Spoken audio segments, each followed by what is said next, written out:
Why is history so illogical? Because we, by ourselves, are not logical beings. Not all of us like the same food. Not all of us like the same music, or books, or shows. Some of us might even reject a promotion at work if it meant leaving our beloved towns, or even leaving our friends. We are who we are. We do have the power to change the world, but we mostly tend not to do so. Why? How in the name of everything that is holy do you think we know when or even how to change the world? Especially for the better. What changes the world can be as random as someone deciding to drive down the wrong street and accidentally start a world war of all things. That is my opinion. Take it or leave it.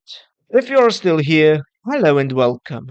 I will continue now. When I say that history and humanity itself are quirky and illogical, I do truly mean it.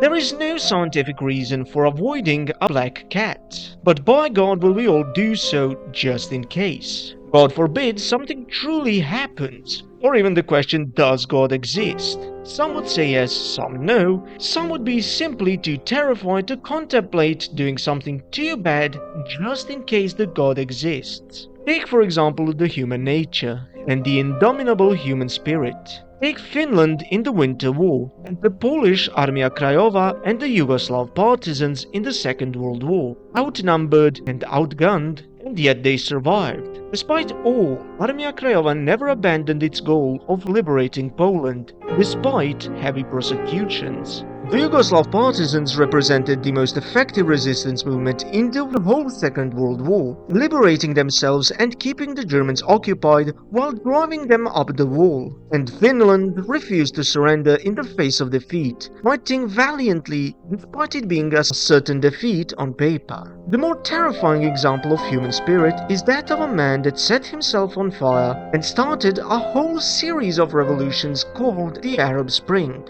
Poor shopkeeper in Tunisia called Mohammed Bouaziz. After being humiliated by the police after they took his livelihood and dignity, he made his way down to the town hall and set himself on fire in front of it. A deeply illogical, deeply human move that should have realistically ended with some eyebrows raised, ended up toppling the governments across North Africa and Middle East. It shows you how little it takes for all to go sideways. 1 second, one yes or no answer, one chosen silence, or one chosen action.